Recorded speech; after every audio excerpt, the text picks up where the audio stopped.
it's kind of a pattern now. Seems like every year the Lakers are always in some sort of dilemma, discussion in some way, shape, or form. And look, this season is really, to me personally, no surprise on what we have going on with the Lakers. But first off, we know that coming into this NBA season, the expectations for the Lakers, for many, weren't really changed at all. Because essentially, they brought back the same team they had, in addition of just drafting Dalton Connect, which has turned out to be a fairly great draft pick for them. Actually, a great draft pick for them. However, this really doesn't change anything. And the first thing I will discuss in this video is with the coaching situation. Now, look, I can't really fully say that JJ Redick has done a terrible job as the head coach because his record is pretty much identical to when Darvin Ham was the head coach during this time with the Lakers. And the thing is, guys are buying into JJ. LeBron, Anthony Davis, they have bought into the philosophy and ideas that JJ Redick has brought to this team. That's why, for me personally, I can't really blame JJ Redick for everything that's really going on, because he's already stated the facts that everybody needs to play simply with more effort. There's a lack of effort out there for this Lakers team right now, and we've seen it. People who I really blame in this situation for the Lakers is Rob Pelinka himself. When he traded for Taurean Prince at the time, he had D'Angelo Russell, Rui Hachimura, all these guys in this team. That was a really good trade at the time because it did help that Lakers team make it to a Western Conference Finals. However, what happened that next season? They didn't come close. And just in general, in that regular season, they really were average at best. And looking at the way this team is constructed, this roster is not really built for a championship run. They don't have the proper defense at all on this team. They don't have good enough shooting. The only guy who's really consistent shooter for the Lakers this year is Dalton Connect.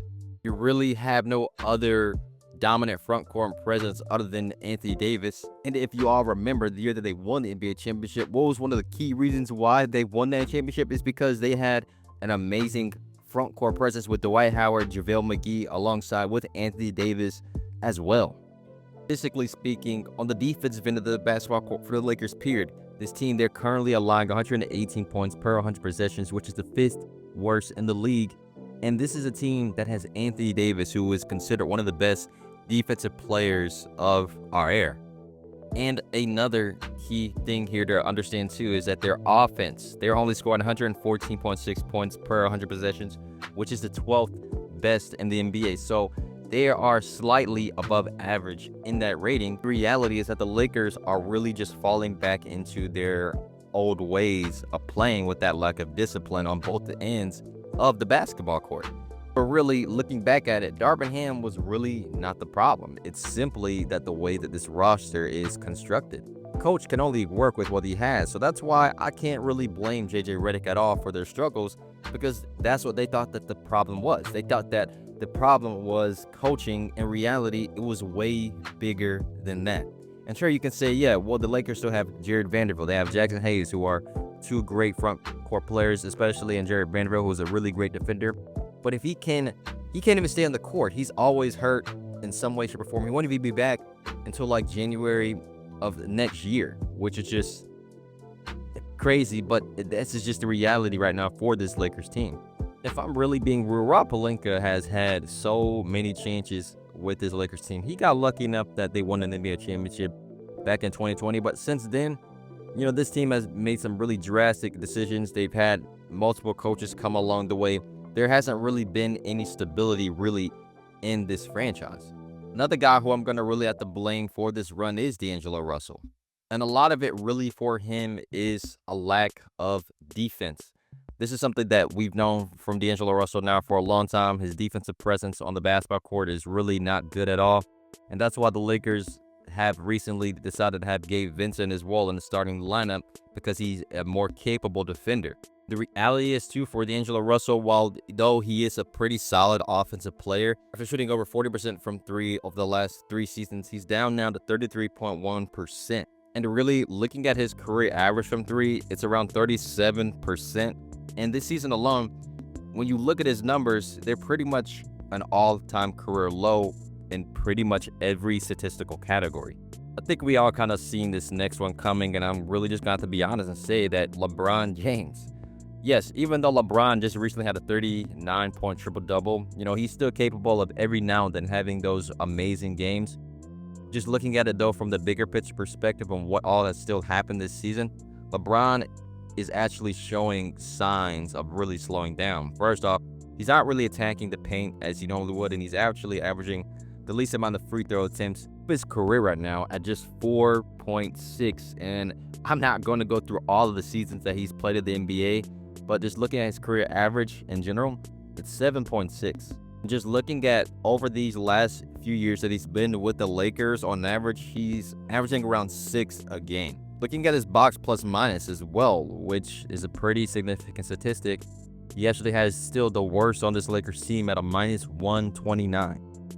LeBron James is a player that has always added value to his team. We know that when he plays, that it actually helps this team win games. But recently, with him playing as he is, the Lakers are actually not better with him right now on the court, which is saying a lot right now. And the last thing to really point out with LeBron James as well during this bad slump of play that the Lakers have had, he's also been heavily reliant on three-point shooting. I think a lot of this really does have to do with the fact that his athleticism is declining. It's still amazing for his age, and still amazing to see him at pretty much almost 40 years old now, still run up and down the court, dunk, do all the amazing things that we know he can do, but he's still human at the end of the day. And, equating to that, with speaking with athleticism and attacking the rim and all that, this also translates well on the defensive end of the basketball court. And he's not really been consistent really on that end of the basketball court as well.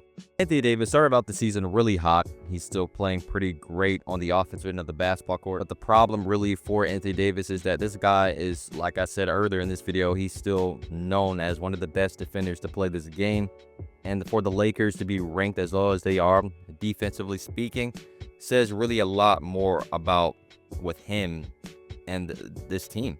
At the end of the day, this is their best player. This is the best player on this Lakers team. So however far they go isn't really heavily reliant just on Anthony Davis. It is on LeBron James as well too. But we all know that if either one of these guys don't play well, the Lakers have pretty much a zero chance of winning that game, because everybody's game is so reliant on LeBron or Anthony Davis. Anthony Davis, these last few games, just hasn't really been consistent in his scoring as well. So look, man, I've also heard rumors about the Lakers possibly trying to acquire Brandon Ingram as well in a trade. And I'm just going to be straight up and say that that will be a pretty bad idea. We've all already seen the experiment with Brandon Ingram and LeBron James as well playing together, and that really wasn't a great fit for Brandon Ingram, especially during that time of his career. Yes, he's grown as a player since then, being on this Lakers team. What I would say that the Lakers really need right now, yes, it'll be nice to have another great scoring option on this team, but they need more a front court presence. Yes, Jackson Hayes, he should be coming back hopefully soon. But they also need more playmaking. They need guys who can play with the ball. That's what D'Angelo Russell really was supposed to be, but none of that's really turned out to be for this Lakers team. Defense and just reliable shooting, they literally need everything, because what this roster is now, we've already seen it. Yeah, they got lucky and made it to a Western Conference Finals one year, but they're just not that team anymore. They're not that same team. So look, man, let's just hope for the Lakers' sake that they figure out things, or they do actually make moves in the trade deadline, because if not, man, I feel like Rob Pelinka should definitely be in the hot seat. Even Jenny Buss right now, yeah, she got lucky and won the championship back in 2020, but Rob Pelinka has failed to really build a consistent roster for this Lakers team. They've made multiple mistakes along the way. And LeBron, the time is ticking. We get it. Age, father time is coming soon. He's not going to be in the league maybe until like next year. So their time to win, yeah, is now.